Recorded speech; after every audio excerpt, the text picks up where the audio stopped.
Welcome everyone to Hot Soup Fantasy Football. Week 1 was crazy. I'm talking about big games, people putting up big games, no names. So what we're gonna do is we're gonna go over our overachievers for the week. An overachiever is not a guy that, everyone drafted because we knew that he was going to be the man. You're drafting, round 1, 2, 3, 4. The overachievers are the guys that were on the waiver wires and went slap off. We're going to go with quarterbacks first, man. The guy I want to talk about is Mr. Mac Jones over there in New England. Nobody expected Mac Jones to throw up the numbers he did this week. Mac Jones was the #2 quarterback fantasy scoring in week 1. Mac Jones? It's crazy. Crazy what's going on out here. This man threw for 316 yards and 3 touchdowns. Efficient game. All of his receivers were on the waiver wire. And these guys were going off as well. I try to tell people all the time, man, it's any given Sunday. Anybody can go off at any time. It's all about playing matchups. Nobody knew Mac Jones was going to be the #2 QB. Another guy we want to come off the board, and it hurts me deep. Of course it does, man. I'm a Bear fan. But we had to deal with Aaron Rodgers, man, for a decade of coming through and just kicking our butt, man. I'm thinking, okay, no more Aaron Rodgers. Green Bay is going to come into the Soldier Field and get their butts plastered. I'm just knowing it. We got the new offensive look. Justin Fields coming into another year look at Justin Fields was looking good. He was looking good. But we got some work to do, man. I didn't expect what happened to happen, man. That guy Jordan Love diced us up like the black Aaron Rodgers. This guy came out there and looked efficient. He was putting the ball where it needed to be. I'm talking about accurate. I'm like, who is this guy? I'm thinking like, is it Superman? Is it Aaron 2.0? I got to deal with this guy for the next decade. Jordan Love throws up 245 yards in the air, 3 TDs on our head. Yeah, man. I had to sit there and watch it. It was painful. It was painful. But, the guy's been on the shelf for 3 years sitting down with a genius, Aaron Rodgers. What else should I expect him, I'm a Bears fan, man. We love to lose. What can I say? Another guy on my list I want to talk about is going to be Tua. I was talking about Tua in all my drafts. Why was I talking about Tua? Because he's over there with a track meet. Mostert, 22 miles per hour. Tyreek Hill, 22 miles per hour. Jalen Waddle, 22 miles per hour. All this guy got to do is throw a slant, and they going to take it to the house. 5-yard out, take it to the house. 10-yard stop and go, take it to the house. But what was crazy was he was hitting Tyreek on posts, slants, dig routes, and Tyreek was taking that thing where it needed to go. Hey, I said it. You heard it here first. Your boy Tua threw for 466 yards and 3 TDs. He was out of his mind. Most yards thrown in week 1 in NFL history. A guy that you guys didn't even draft, or if you did, he was on your bench. Nobody started Tua over Lamar Jackson, right? Nobody started Tua over Justin Fields this week. Nobody started Tua over Jalen Hurts. Come on, stop playing. The guy was on 60 to 70% of y'all benches. Unless y'all went in your draft, you must have got your whole team full, and then went and got a quarterback late. Then Tua might have been starting. But yeah, man, Tua did his thing, y'all. I love to see it. We're going to go into running backs. Running backs that overachieved this week in week 1. That guy, Tyler Algier. Oh my goodness. Nobody expected it. Everybody's thinking Bijan is going to get 80%. Tyler might get 20%. Tyler got more carries than Bijan. Tyler Algier went off for 15 carries, 75 yards, 2 TDs, 3 receptions, 19 yards. The guy had 24 points. He scored more than Bijan. Who expected that? He's on the waiver wire right now. I got 23 leagues. I just went in. He's on 50% of my leagues waiver wire right now. I'm going to get him. If I can get him, man, it's a blessing, because I don't see this changing. The way they use Bijan and the way they use Algier, they can both have enough carries and enough touches to yield top 10 performances. They both was in the top 10 this week. And they had less plays than a regular game. They had like 15 less plays because of game script. So on an average game, these guys are going to get more touches. And I just can't wait to see what this offense has to give. Tyler Algier is my guy coming off the waiver wire. If y'all want him, go get him. Number 2 running back, and nobody saw this coming, Kyren Williams. Now, my boy Field Yates seen it coming. I heard him earlier in the season, said, I'm out on Akers. I'm out. He didn't want Akers. I was in on Akers. I thought he was going to be the man. That man had 22 carries for 29 yards. That man averaged 1.2 yards a carry. Yeah, he was awful, absolutely awful. And I don't see anything changing. Kyren Williams comes in with 15 carries, 52 yards, 2 touchdowns. I mean, he was number 8 overall in fantasy scoring for a running back. He's on every waiver wire there is. He might be owned in 3% of fantasy leagues right now. Who knew this was going to happen? Nobody knew it. Go get Kyren Williams. Gotta love it. He was the number 2 overachiever for me this week. Another guy who overachieved. But I mean, in my eyes, it wasn't really a super overachievement because I knew he was going to do it. Aaron Jones, number 1 running back this week. This guy put up huge numbers and went out of the game in the third quarter. Number 1 in fantasy scoring and went out the game in the third quarter with a hamstring injury. Good thing about that hamstring injury is he was stretching on the side. They saw him running on the side. He jogged off the field. It's not going to be something serious. It's not a get on the cart situation or go to the locker room situation. He could have went back in the game. Coach said he could have went back in the game. He felt like he could have went back in the game. They were beating the brakes off my Bears, so didn't even need to go back in the game. So that is good news for Aaron Jones. But number 1 running back for this week. This man had 9 carries for 41 yards, a touchdown, 2 receptions for 86 yards and a touchdown. He went nuts. So let's talk about receivers right now. Let's talk about receivers, overachieving receivers. Jacoby Myers. Jacoby Myers was the number 3 receiver this week. Jacoby went off for 9 receptions and 81 yards, 2 touchdowns. He's going to be a beast over there in Las Vegas. I see big things happening for him in that offense, especially next to Devontae Adams, who's going to be drawing a lot of double coverage. I love to see it. 29 points. Man, Jacoby Myers. He might still be on your waiver wire. If he is, go get him. Another guy I like to talk about is Puka Nacua. Let's talk about this receiver who nobody has on their rosters. He's on the waiver wire in 99% of fantasy leagues. Puka goes off for 15 targets with the LA Rams. No cup. Go get Puka. This man had 119 yards, 10 receptions. Target monster. Was only one more receiver that had 15 targets. That was Tyreek Hill. Tutu Atwell also had 119 yards receiving over there.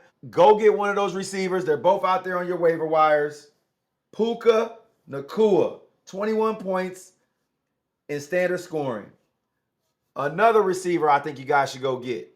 And this man was not just a receiver. He was running the ball. He was returning the ball. He's in New Orleans. His name is Rashid Shaheed. Rashid had 5 receptions, 89 yards, 1 touchdown, 116 return yards, and 2 carries for 11 yards. They were giving him the rock. No Kamara right now. They got to find some way to score that in that offense. Chris Olave had a great day. Derek Carr had a great day. He's going to be passing that rock. Michael Thomas had a good day. I see Derek Carr as a sleeper this year after week 1 of what I saw. If you need a receiver and somebody got hurt, there's a lot of receivers got hurt this week. Rashid Shaheed, he's on waiver wires everywhere. Overachieving tight ends, we're going to go with Hunter Henry. Hunter Henry had 5 receptions, 56 yards, a touchdown. He was the number 1 tight end on the board for week 1. Also, Hayden Hurst. I like Hayden Hurst even better than I do Hunter Henry, and this is the reason why. There's a lot of weapons over there in New England, and Mac Jones showed us that. But in Carolina, there's not a lot of receivers. Got DJ Shark hurt. Thielen had a subpar game with 2 receptions.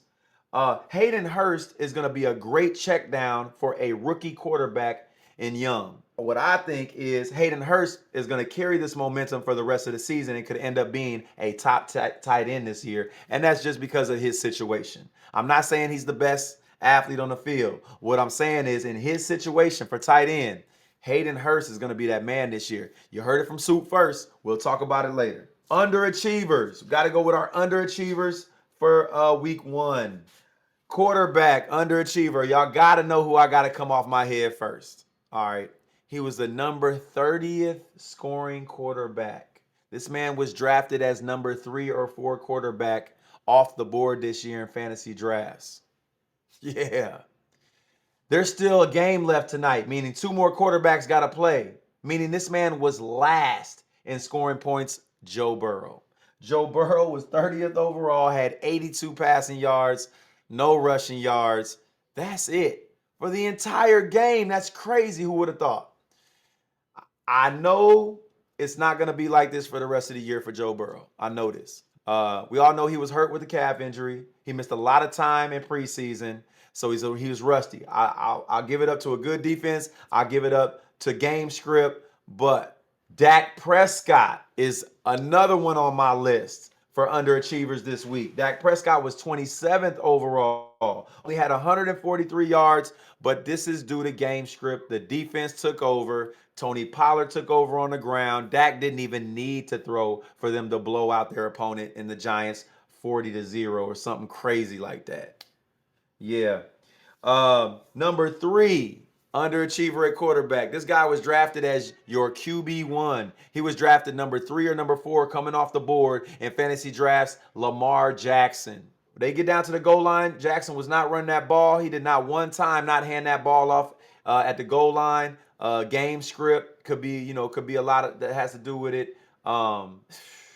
It's frustrating, man. I got Lamar Jackson in 4 or 5 leagues. It's frustrating for me because I went and got him in my QB1. I went and got him in the 4th round, which I could have got another value running back or value receiver at that time, and went and got a guy like Tua. But we can't panic. It's fantasy football. It's Lamar Jackson. Come on, man. Lamar's the man. I see Lamar still, being a top 10 quarterback this year. But what happened, it kind of disturbed me. It did. What happened disturbed me. In Baltimore, I thought it was going to be, he could at least throw us up 15 points. Lamar Jackson ended up with like 9 points total on the game, which hurt a lot of fantasy managers who went and got him early. But there'll be better days for Lamar. Trust me. We're going to go with underachieving running backs. DeAndre Swift. DeAndre Swift is the first one that comes to mind. This man had 3 touches. 3 touches for DeAndre Swift, who was in the offense that fed 2 running backs last year in Miles Sanders and Gainwell. Gainwell comes and is the number 1 running back over there right now. Man had 15 rushes and 2 or 3 touches through the air. And even the coach said at the end of the game that he doesn't think that there should ever be a game where DeAndre Swift gets 3 touches. But you were coaching that game, and that is what happened. DeAndre Swift, everybody thinks DeAndre Swift is the best running back on that team. Everybody. Who would have thought that DeAndre Swift would have got 3 carries? A lot of people had him in as there's RB2. They're RB2. DeAndre Swift was being drafted as an RB2, and this man had 3 touches and let Gainwell out-touch him. Boy, it's going to be a long season for DeAndre Swift and DeAndre Swift owners. I put him on your bench. Put somebody else in that's going to be getting some carries, going to be productive. We'll let week 2 and 3 play out, and we'll go from there. Another guy on my list, Josh Jacobs. Everybody was drafting Josh Jacobs in the 2nd round. He was going as their RB1. This man rushed for 19 carries and only had 48 yards off those carries. Lackluster performance. A gut wrencher for all his owners who went and got him in the 2nd round. And then you got guys like Kyron Williams going off for 18 points. Yeah, that hurt. There'll be better days for Josh Jacobs. There'll be better days. Don't get rid of him. You got to start him. You went and got him in the 2nd round. Let's wait week 2 and 3 play out, and then we'll go from there. Number 3 on my list is going to be Najee Harris. Najee Harris only had 6 touches for 31 yards. He also had 2 receptions for 2 yards, meaning that the work that he did get, he did absolutely nothing with. broke off one good run.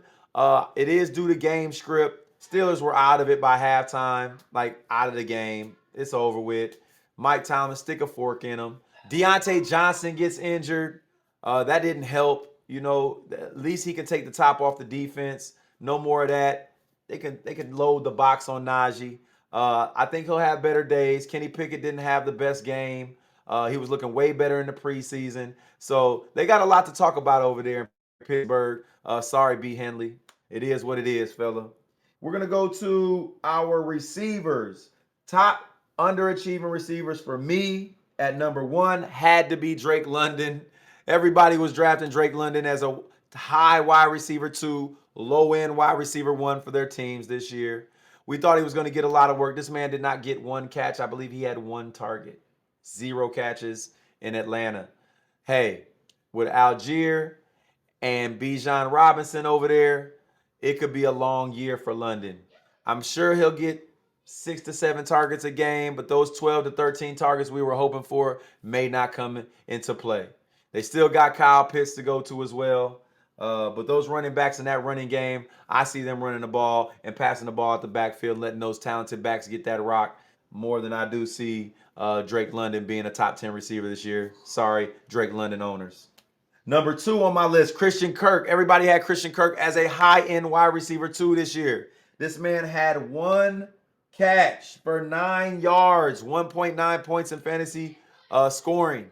Yeah, Christian Kirk was not the focal point of that offense. Everybody thought that he would at least be high-end our wide receiver 2, and we knew Calvin Ridley was going to get that rock, but we ain't know Calvin Ridley was going to get that rock. Calvin Ridley was a target monster. Every time he caught the ball, man, the yards after carry were ridiculous. Calvin really is the wide receiver 1 over in Jacksonville, and it's not going to change for the rest of the season unless he gets injured. If you got Christian Kirk, you might want to find somebody else to put in your lineup and keep him on the bench until something happens differently in that offense. You heard it here first. Another guy who is a big disappointment, I had to put him on my list. You know I'm a Bears fan, but DJ Moore, he was supposed to do a lot more than he did. Justin Fields should have been targeting that guy at least 12 targets. You guys paid him money to come over. You paid him to take the top off the defense. You paid him so Justin Fields could get him the ball, and he gets 2 receptions for 25 yards. Is that what y'all over there doing, Chicago Bears? Come on, Chicago. We got to be better than that, man. Trash. We're going to go with underachieving tight ends. Over in Philly, Goddard with 0 receptions. Come on, Jalen Hurts. We got to do better, man. We got to do better. Another tight end that I saw that really disappointed was Kyle Pitts. Kyle Pitts, again, supposed to be a target monster. The guy had 2 receptions for 44 yards, 6.4 fantasy points. He was drafted as people's number 6 tight end coming off the board this year. Goddard, number 5 off the board this year. Tight ends, we got to do better. Woo!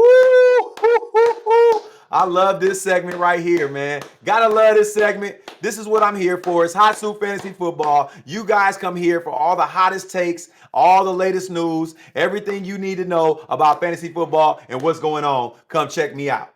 I told you so. Ooh! This one's special. This one's special. Go back and look at who I said you must start for week 1. Number 1 off my board, Mr. Aaron Jones, who was the number 1 running back scorer for the week. Yes, and he went out in the 3rd quarter. He's a bear killer. It hurts me to watch it, but it loved me to watch it because I told you so. 26 points off of 11 touches. This man had 125 yards and a TD. I'm sorry, 2 TDs from Aaron Jones this week. He was a killer, and he should have been in your starting lineups. A.J. Dillon who? Another one that I told you so. Jalen Waddell. That's right, Mr. Waddle. Go back and look at week 1 sits. Hot Soup's week 1 sits on the week. Go sit Jalen Waddell. What did I say? I said he had an oblique injury. And if I was Tua, well, am I going to throw to my receiver with the oblique injury, or am I going to throw to Mr. Tyreek Hill? I told you so. He's going to be going to Tyreek Hill. 15 targets for Hill. Jalen Waddle ends up with 4 catches and about 60, 70 yards. I hope you didn't start Jalen Waddle in your lineup. If you did, it should have been a plug and play because you didn't have anybody else. Come through, check out your boy Hot Soup. Sits for week 2, starts for week 2. It's going to be hot. Woo! At tight end, another I told you so. Even when we were drafting, doing our drafts during the Hot Soup preseason draft season, I was telling y'all, Kittle's going to be a blocker. He's not going to be out here running routes. Why do you think you want to run your offense through Kittle when you got Deebo Samuel, Brandon Ayuk, and Christian McCaffrey on your team?